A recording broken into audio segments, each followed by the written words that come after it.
Welcome to the channel and welcome to today's PSA graded card reveal for the X-Men Series 2 from 1993 Skybox. These were the cards that I pulled from the X-Men Series 2 tin, which has every single card. And for some reason, getting the tin was cheaper than getting a hobby box. And I really wanted to get a hobby box, but it was like $30 or $40 more expensive. And there was... and you had no guarantee of getting a special hologram, which we see at the back here, which is the very limited edition Wolverine.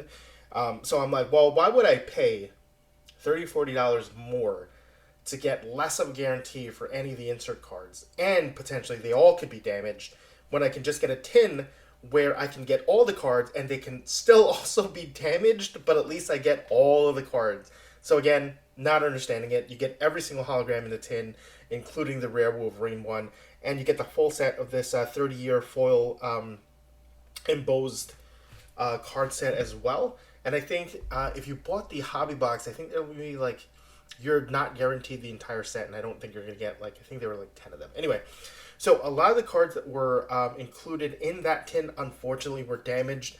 And it was less about the person that I bought it off of eBay not packing it correctly, but more about how the cards kind of jostle around inside the tin.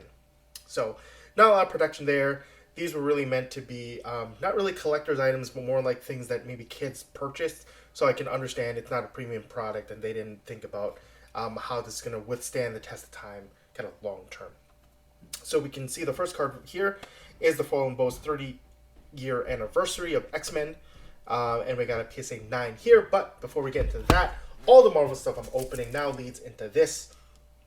A vintage sealed box that I just cannot wait to open, released way back in 1990, which is older than a lot of you guys.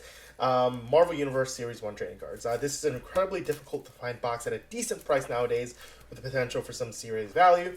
PSA 10 auctions for holograms can go as $5,000, and that's because it's a mix of it just being damaged. There's not a lot of people who took good care of them, and centering issues. So anyway, and a standard base card can go as high as $700 if you get the right PSA 10 Spider-Man, of course. So be sure to subscribe to get notifications on upcoming videos, and feel free to leave a like and comment about what trading card sets you remember opening as a kid. Was this one of them? Love to be able to chat with you about that. Anyway, so we're going back to this. We've got Sentinels at PSA 9. I don't think these are in any particular order. I think I just took them out of the box. I don't think this was a stack that I told my friend to put in a specific order. In some of my other videos, I gave instructions because I wanted to be surprised about the grade to put in on worst to best order. But because there's so little cards, I don't think this was a stack that I made that request for. So this was actually probably the best conditioned card from the 10 card or 9 card set, which is unfortunate, and I only got a PSA 9 on it. Sentinels are, of course, very pivotal in the X-Men universe, however, not necessarily something that is collected hard, but recognizable name. Everybody knows about them. When they show up in a movie or a TV show, everybody freaks out. And here are the holograms. These are like, these were called, like, I think, hololithograms, and they came in a separate pack that I thought offered decent protection in the tin.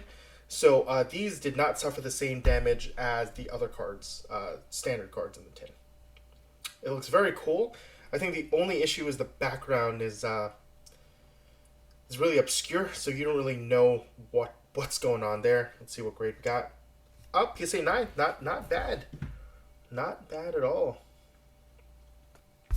Pretty cool for Cable. A character that they're apparently retiring for a little bit because they don't want, the Marvel bigwigs did not want time travelers into there. So like Bishop and Cable are gone for now. Kind of an unusual decision in a bid to simplify the universe, I guess. So yep, Cable, H1 of 3.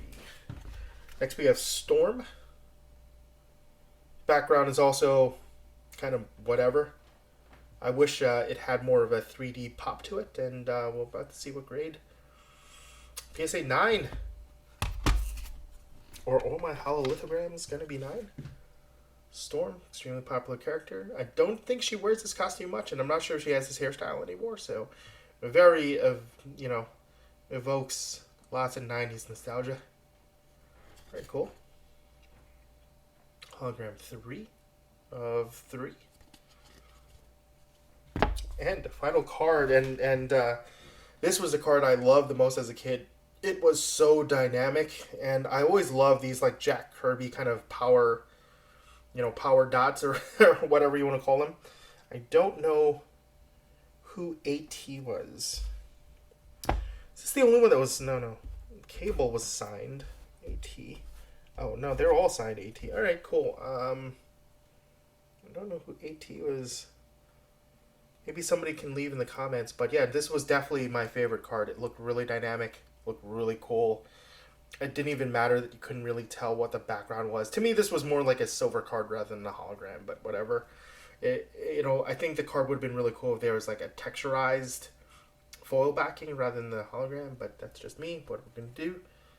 PSA 9. Wow, all the holograms get 9. And there's the back, H2 of 3. And it all comes down to this. I'm not sure that there are many PSA 10s available, and I'm not confident I got a 10 because I think I did notice some surface abrasions. So let's see what I did end up getting. And, oh, ouch. Wow. I mean, yeah, that's a lot lower than I expected. And this is a green version. There are other versions. There's like a red and orange kind of version, and nobody really knows which coloration is more rare than the other, or at least I couldn't find it when I did look it up. And I think it just comes down to whatever hologram sheets that they're using. So there is no real differentiation between the red and the orange in terms of like one is not, for example, coming in the tins while the other comes in a hobby box. It just seems kind of random, and there's nothing at the back, so no number, no nothing. And yeah, wow, PSA 7. Did not think it would be graded that low. I mean, it did come in a separate pack, so there's not a lot of surface abrasions. I would have thought that it would have at least deserved a 9, though, which is relatively difficult to get. Anyway, but if you're interested in any of these cards, I do put a lot of these cards that I get graded or ripped onto my eBay store, so check Lots to Unpack, all one word, on eBay, and maybe you can catch some of them while still at auction, because this is just a hobby, not my day job. Oftentimes these videos come out well after an eBay auction ends that I'm going to put up, so just follow me in that store. You'll be notified when auctions or buy it nows come up. What were your favorite cards from the graded lot? Did you send cards in to get graded with PSA, and how did that turn out? Did you grade the same cards that I did? Leave a comment, let me know. Thanks for watching, and good luck in your next submission. And really love this card. Thanks for watching.